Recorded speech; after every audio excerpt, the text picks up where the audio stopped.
everyone. Given the hour, will be quick. We start with English. Raise your hand, James, first one. Congratulations. You sounded a little bit under the weather earlier in the week. I don't know if you're still feeling the effects. Did that have any impact on your physical condition? And when you say you're still physically searching for yourself, I think you said on court. Yeah, I mean that's what I was referring to. Maybe I didn't express myself, but yeah, I did. I am a bit under the weather last 4 or 5 days. You can probably judge by my voice, but look, it is what it is. You know, you just have to try to deal with it and get over it and accept the circumstances and try to make the most of it. I mean, I had an amazing opponent tonight. For an 18-year-old, he played so maturely and so confidently on the court, fighting through, not giving up, even when he was 4 down in the fourth set. Just very impressed with his mentality, with his approach, with his game. I hear a lot of positive stories about his discipline, his dedication to everyday routines that are making him so physically strong already at 18 and successful. So if he continues this way, he's going to have a very bright career ahead of him, no doubt. When you're in a match like that gets complicated, how much confidence do you draw from your record at this event? Just knowing how many times you've won on that court, how many times you've found a way on that court. I mean, I think it's probably more helpful at the beginning, as it was the case today. He made some double faults in the first game. I broke his serve, and he could see he was nervous. And I think it helps at the beginning, really, to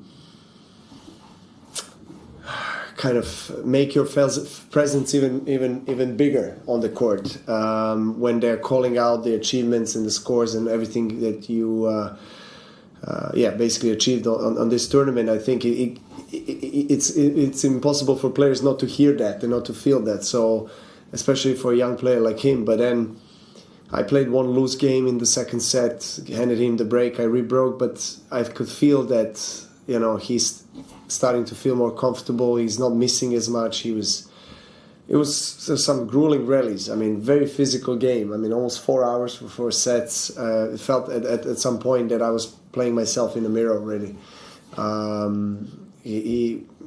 I hear that he liked me. He liked to watch me when he was growing up, and I mean, you know, he's got an incredible defense, especially from the backhand side, and very all-round game. Of course, he's got, you know, every shot in the game to improve, but for an 18-year-old, I think I'm most impressed with his physical state. His legs are so super strong and so solid, and also mentality. You know, he came out there not with a desire to just, you know, play a nice set or enjoy the experience, but rather to win. So, yeah, kudos to him. It was impressive. I don't think that the achievements here really wins a match, but it does help at the beginning to maybe, you know, get off to a good start, which was the case. But then again, he didn't win the match for me tonight. That you have a little extra recovery time and you haven't been, you're not feeling your best. Like, how do you sort of plan the next 2 days? Will you actually take some time? Well, I will discuss with my team tomorrow, see if I maybe skip practice tomorrow, tennis practice, and maybe do some light work, gym, you know, jog, and, you know, some specific exercises that just to keep my body in shape. I've done it. I mean, last year I haven't practiced in between any match really.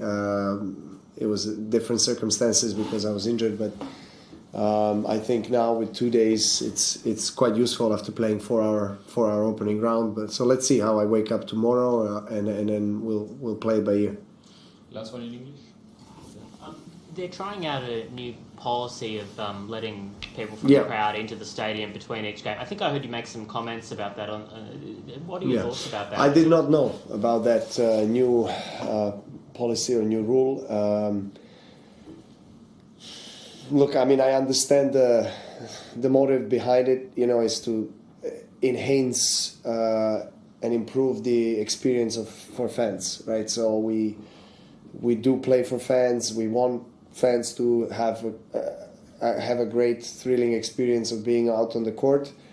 And like Tiafoe, for example, was one of the players that was saying that we should let people, like in the other sports, freely walk and talk during matches. And it's hard, I must say, that I understand that and I support it to some extent, but at the same time, all my career, all my life, I've been used to some kind of atmosphere, and then when that changes, it kind of messes up, it distracts you a bit. So today we lost quite a bit of time when they were letting people in to come to their seats, even though it was not a changeover. We would wait, my opponent would wait for them to have, to sit down. So it was dragged a lot.